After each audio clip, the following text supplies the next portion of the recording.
कौमी असम्बली का इजलास कल दिन 12 बजे तलब कर लिया गया। डिप्टी स्पीकर के खिलाफ तहरीक अदम एतमाद पर वोटिंग होगी। नए स्पीकर की हल्फ बर्दारी भी एजेंडे में शामिल। पीपल्स पार्टी के राजा परवेज अशरफ के मुकाबले में किसी ने कागजात नामजदगी जमा नहीं कराए।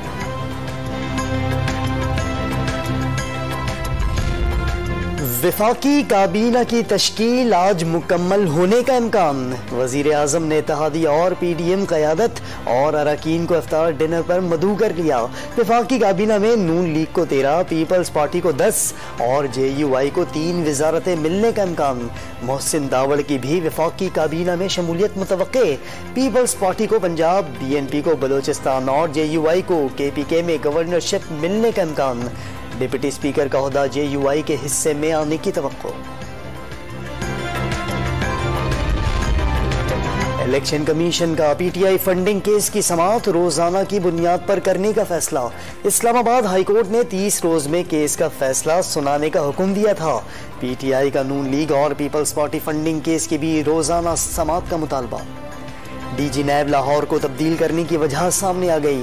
जमील अहमद ने लाहौर में काम करने से माजरत की थी। शहजाद सलीम दोबारा DG नैब लाहौर मुकर्रर कर दिए गए।